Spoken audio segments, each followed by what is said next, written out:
નમસ્કાર મિત્રો, બનાસકાંઠાના ડીસાના જાબડિયા ગામથી એક એવા સમાચાર સામે આવ્યા છે જેણે આખા ઠાકોર સમાજમાં ખળભળાટ મચાવી દીધો છે. જે બંધારણ સમાજમાં સુધારો લાવવા માટે ઘડાયું હતું, શું એ બંધારણની સરેઆમ અવગણના થઈ રહી છે? જાણીતા કલાકાર ગબ્બર ઠાકોર અને અર્જુન ઠાકોર કેમ સોશિયલ મીડિયા પર ટ્રોલ થઈ રહ્યા છે? જાણો આ ખાસ રિપોર્ટમાં. મુખ્ય વિવાદ શું છે? વાત એમ છે કે ગત 4 જાન્યુઆરીએ ઓગળધામ ખાતે સાંસદ ગેનીબેન ઠાકોર અને અન્ય આગેવાનોની હાજરીમાં ક્ષત્રિય ઠાકોર સમાજનું નવું બંધારણ ઘડાયું હતું. આ બંધારણમાં ખોટા ખર્ચાઓ રોકવા માટે લગ્નમાં ડીજે એટલે કે ડીજે વગાડવા પર પ્રતિબંધ મૂકવામાં આવ્યો હતો. પરંતુ હજુ 1 મહિનો પણ નથી થયો ત્યાં ડીસાના જાબડિયા ગામે આ નિયમનો ભંગ થયો હોવાનું સામે આવ્યું છે. ગાયક ગબ્બર ઠાકોરે લગ્ન પ્રસંગે ડીજે સાથે વરઘોડો કાઢવામાં આવ્યો, જેનો વિડિયો સોશિયલ મીડિયા પર વાયરલ થતાં જ વિવાદ વકર્યો છે. કલાકારો પર લાગ્યા ગંભીર આરોપ.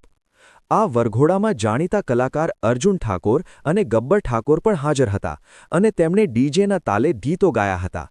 સમાજના આગેવાન લક્ષ્મણજી ઠાકોરે આ અંગે પોસ્ટ મૂકીને નારાજગી વ્યક્ત કરી છે. સોશિયલ મીડિયા પર એવો દાવો પણ થઈ રહ્યો છે કે આ કલાકારોનો બહિષ્કાર કરવો જોઈએ. મંત્રી સ્વરૂપજી ઠાકોરના જણાવ્યા અનુસાર હવે સમાજની એક કમિટી જાબડિયા ગામે તપાસ માટે જવાની છે અને આ પરિવાર તેમજ કલાકારો સામે કડક પગલાં લેવાની તૈયારીઓ ચાલી રહી છે. જો કે આ વિવાદ બાદ અર્જુન ઠાકોર તરફથી પ્રતિક્રિયા પણ સામે આવી છે. નમસ્કાર બધાને, જય બાબારી, જય રામાધણી, જય સદારામ બાપા. મિત્રો, હાલમાં સોશિયલ મીડિયામાં ચાલી રહ્યું છે કે ગબ્બર ઠાકોરે અને અર્જુન ઠાકોરે જે આપણે ઠાકોર સમાજમાં જે બંધારણ થયું હતું એમનો નિયમનું ઉલ્લંઘન કર્યું છે. તો મિત્રો, તમે બધા જે આપણે જે 16 નિયમોનું બંધારણ થયું છે એમની પોસ્ટ હું તમને આ વિડીયોમાં મૂકું છું, તમે બધા વાંચી લેજો. આપણે 16 જે નિયમ બનાવ્યા એમાંથી એક પણ નિયમનું આપણે ઉલ્લંઘન નથી કર્યું અને તમે થોડું ધ્યાનથી વાંચી અને જોજો તમારું શું કહેવું થાય છે. અને જે અમારા વિરોધીઓ છે એ તો વિડીયો બનાવે જ છે કે અમને ઉલ્લંઘન કર્યું છે, પણ તમે બધા આ પોસ્ટ વાંચો અને જે આપણે 16 મુદ્દા છે અમે એક પણ મુદ્દાનું ઉલ્લંઘન નથી કર્યું. બધાને જય માતાજી, જય સદારામ બાપા.